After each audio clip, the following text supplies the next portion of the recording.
Hello everyone. Our today's topic is food and where does it come from? तो सबसे पहले आपको topic क्या कहना चाह रहा है उसको समझने की ज़रूरत है। फूड, खाना, where does it come from, ये कहाँ से आता है, उसका सोर्स क्या है, कहाँ से हमें खाना मिलता है। ठीक है, इन सब के बारे में बात करेंगे।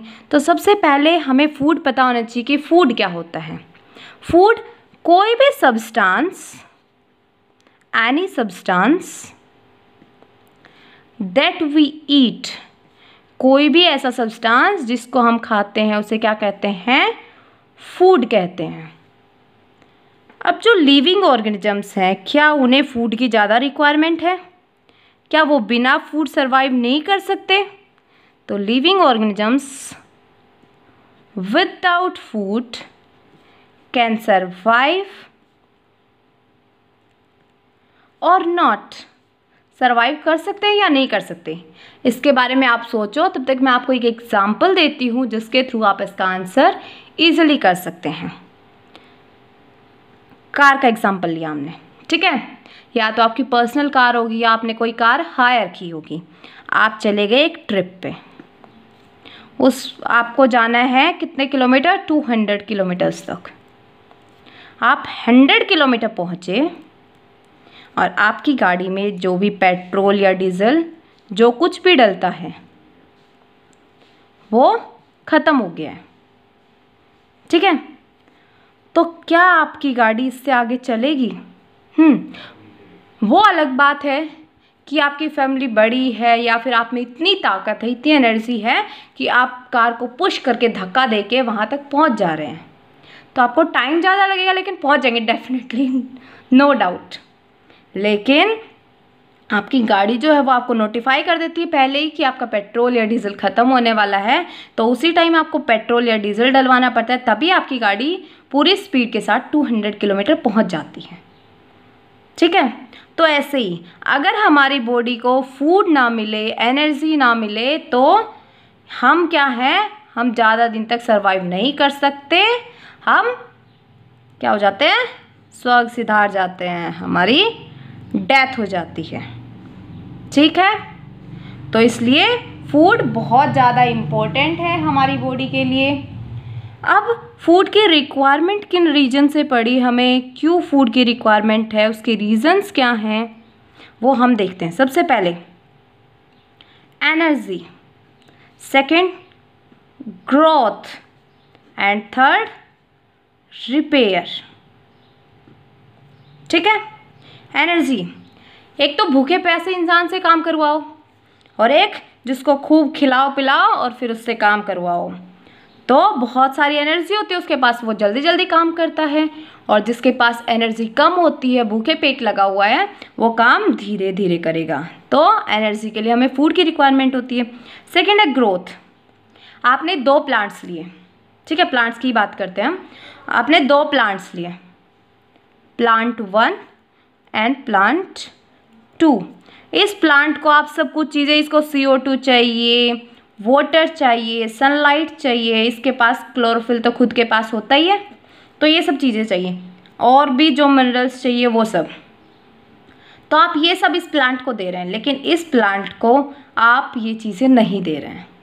ये फूड है, प्लांट के लिए फूड अपना खुद से बनाते हैं, लेकिन उनके लिए ये कॉन्स्टिट्यूएंट्स, ये इंग्रेडिएंट्स चाहिए उनको। तो ये अपना फूड तो खुद से बना रहे हैं, लेकिन ये तो चाहिए ना। तो एक प्लांट को आप ये सब चीज़ें दे रहे हैं, एक को नहीं दे रहे हैं। तो कुछ दिनों के बाद आप क्या देखेंगे कि ये जो प्लांट है इसकी ग्रोथ हो रही है अच्छे से, लेकिन ये जो प्लांट है इसकी डेथ हो जाती है। तो इससे हम समझ सकते हैं कि प्लांट्स को ग्रोथ के लिए फूड की रिक्वायरमेंट होती है। फिर आता है रिपेयर। रिपेयर किसका, कोई भी डैमेज्ड पार्ट है या फिर इंजर्ड पार्ट है तो उसको वापस उसी कंडीशन में लेके आने के लिए हमें फूड की रिक्वायरमेंट होती है, ठीक है। तो जैसे हमने प्लांट में क्या बताया, CO2, H2O, ये सब क्या है जो प्लांट फूड प्रिपेयर करता है, तो उसके लिए इंग्रेडिएंट्स हैं। जैसे हम रोटी की बात करें, ठीक है, रोटी बनाने के लिए हमें क्या क्या चाहिए, फ्लोर जो कि आटा होता है, और क्या चाहिए उसके साथ, वाटर। बिना फ्लोर के आप वाटर से कुछ नहीं कर सकते। और अगर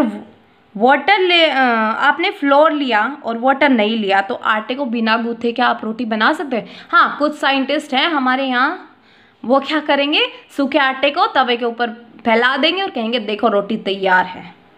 तो ऐसी रोटी से बचे, कोई फ़ायदा नहीं है उसका। तो ये सब क्या है, इसके इंग्रेडिएंट्स हैं। तो इंग्रेडिएंट्स क्या कह सकते हैं, इंग्रेडिएंट्स क्या होते हैं, कॉन्स्टिट्यूएंट सब्सटेंसेस। कॉन्स्टिट्यूएंट सब्सटेंसेस जो कि फूड, कोई भी फूड होता है उसमें प्रेजेंट होते हैं, जिनसे जिन सब्सटेंसेस से मिलकर फूड बनता है उन्हें कॉन्स्टिट्यूएंट सब्सटेंसेस या इंग्रेडिएंट्स कहते हैं। ठीक है, ये सब तो हमने पढ़ा। फिर आता है एक टॉपिक वैरायटी। जो फूड होता है उसमें वैरायटी होती है। कैसे? टेस्ट, किसी को रसगुल्ले पसंद है, किसी को गुलाब जामुन पसंद है, किसी को और कुछ पसंद है, किसी को और कुछ पसंद है। तो टेस्ट के अकॉर्डिंग हमारे फूड की वैरायटी चेंज होती रहती है। दूसरा, हैबिट, किसी को सुबह उठकर क्या चाय पीने की आदत है, किसी को दूध पीने की आदत है और किसी को कुछ भी पीने की आदत नहीं है, तो वो हैबिचुअल है उस चीज़ का, उसे वो चीज़ चाहिए ही सुबह उठते ही। ठीक है। फिर आता है अवेलेबिलिटी, कि वहाँ पे कौन सी चीज़ अवेलेबल है। आप बैठ जाएं डेजर्ट में जाके और कहें हमें तो क्या चाहिए, कुछ डिलीशियस चीज़ चाहिए, तो क्या आपको वहाँ मिल जाएगी? जो चीज़ वहाँ अवेलेबल होगी आपको तो वही खानी होगी। तो जो चीज़ अवेलेबल होती है उसके अकॉर्डिंग फूड की वैरायटी चेंज होती है। सीज़न के अकॉर्डिंग, विंटर और समर में हमारा जो फूड होता है वो थोड़ा बहुत डिफरेंट होता है। ये मत कहना कि सीजन, विंटर में भी हम चपाती खाते हैं, समर में भी चपाती खाते हैं, लेकिन कुछ स्पेशल फूड होता है जो कि चेंज हो जाता है सीजन के साथ। जैसे हम किसकी बात करें, ग्राउंड नट की बात करें, तो सर्दियों में क्या होता है, हमारे घर पे ग्राउंड नट जो कि मूंगफली है ये ख़त्म नहीं होती है, कंटिन्यूस सप्लाई में रहती है। लेकिन गर्मी में अगर किसी के घर देखें तो हाँ, छीली हुई मूंगफली पील ऑफ की हुई मिल जाएंगी। वो भी किस लिए, किसी चीज़ में डालनी हो, कुछ बनाया हो आपने उसमें डालनी हो तो उसके लिए। उतना ज़्यादा कंजप्शन ग्राउंड नट का गर्मी में नहीं होता क्योंकि ये हार्मफुल होती है।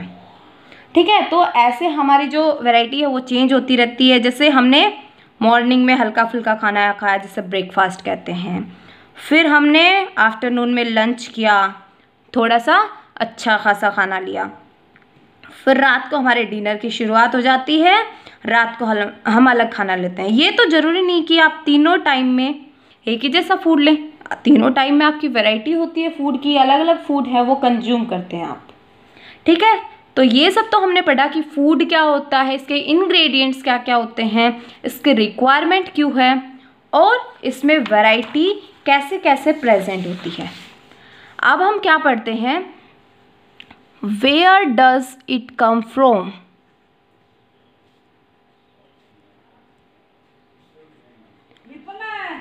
जो खाना है, where does it come from, जो फूड है वो कहाँ से मिलता है हमें, ऐसे कौन कौन से सोर्सेज होते हैं, हम इसको क्या लिख सकते हैं, सोर्सेज ऑफ फूड। जो फूड है उसके क्या क्या सोर्स हैं, कहाँ से हमें वो फूड मिलता है। तो दो सोर्सेज होते हैं, कौन कौन से, एक होता है प्लांट्स और एक होते हैं एनिमल्स। ये दोनों सोर्सेज हैं। प्लांट की अगर हम बात करें, एक रफ सा डायग्राम आप प्लांट का देख लीजिए।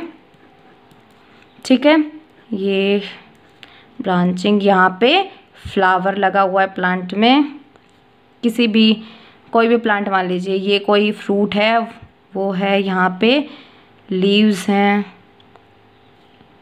ठीक है, ये लीव्स हो गई यहाँ पे। You can laugh on my diagram, काम चलाओ। ठीक है, ठीक है, ये क्या हो गया, फ्रूट। ये क्या है, फ्लावर। ये क्या है, लीव्स। ये स्टेम और रूट। तो प्लांट के ये जो सभी पार्ट्स हैं और फ्रूट्स में से क्या निकलते हैं, सीड। ठीक है, तो ये सभी जो पार्ट्स हैं, flower, leaves, fruit, stem, seed, root, ये सब क्या है, सोर्स है फूड के। ठीक है, इनसे हमें फूड मिलता है। एनिमल्स, क्योंकि जो प्लांट्स हैं वो अपना फूड खुद बनाते हैं, तो इनको हम क्या बोलते हैं इस वजह से, ऑटोट्रॉफिक या फिर ऑटोट्रॉप्स। ठीक है, ऑटोट्रॉप्स अपना फूड खुद बनाते हैं, तो इन्हें फूड अपना प्रोड्यूस करते हैं, तो इन्हें प्रोड्यूसर्स भी कहते हैं। ठीक है, फिर एनिमल्स की बात करते हैं। जो एनिमल्स है वो अपने फूड के लिए दूसरों पे डिपेंड होते हैं, प्लांट पे या फिर दूसरे एनिमल्स पे, तो इनको क्या कहते हैं, हेटेरोट्रॉप्स, जो अपने फूड के लिए दूसरों पे डिपेंड होते हैं। तो ये दूसरे प्लांट्स को या एनिमल्स को कंज्यूम करते हैं, तो इन्हें हम कंज्यूमर्स भी कहते हैं। ये फर्दर डिवीज़न हम बाद में देखेंगे कि अगर ये प्लांट्स को कंज्यूम करते हैं तो इनको हर्बीवोर कहेंगे, एनिमल्स को कंज्यूम करते हैं तो कार्निवोर कहेंगे इनको। तो ये फर्दर डिवीज़न हम बाद में पढ़ेंगे। फिलहाल के लिए ये 2 टर्म्स समझ लीजिए आप। जो फूड प्रोड्यूस करते हैं उन्हें प्रोड्यूसर्स कहते हैं, और जो दूसरों को कंज्यूम करते हैं उन्हें कंज्यूमर्स कहते हैं। तो एनिमल्स से हमें क्या क्या मिलता है, मिल्क मिलता है, मीट मिलता है, एग, हनी बीज से हनी मिलता है, और भी बहुत सारे प्रोडक्ट होते हैं जो हमें एनिमल्स से मिलते हैं। तो प्लांट से हमें प्रोडक्ट जो होते हैं, जो सोर्स होते हैं प्लांट्स के, वो क्या क्या हैं, flowers, leaves, fruit, stem, seed, root, इन सब से हमें अलग अलग चीज़ें मिलती हैं। आप खाना खाते हैं, क्या आपको पता होता है कि आप उस खाने में क्या खा रहे हैं? आप प्लांट से फूड लिया तो उसका स्टेम खा रहे हैं, फ्रूट खा रहे हैं, रूट खा रहे हैं, सीड खा रहे हैं, या क्या खाते हैं आप? आपको नहीं पता होता। एनिमल्स से भी ये बहुत सारी चीज़ें मिलती हैं हमें, तो ये सब चीज़ें हम कंज्यूम करते हैं। तो आप इन सब पे सोचना कि हम कोई भी चीज़ खा रहे हैं तो वो उसका फ्लावर है, उसकी लीव्स हैं, उसका फ्रूट है, उसका स्टेम है, सीड है या रूट है। आप सब ये सोच के देखना कि डेली लाइफ में जो चीज़ें यूज़ करते हैं उनमें कौन कौन सी चीज़ें हैं, रूट, लीव्स, इनमें से। कल हम इसके बारे में डिटेल में डिस्कस करेंगे कि कौन सा ऐसा फ्रूट खाया, हमने किसी प्लांट का फ्रूट खाया है, किसी प्लांट की लीव्स खाई हैं, वो कौन कौन से प्लांट हैं। ठीक है, thank you very much, be safe and be happy.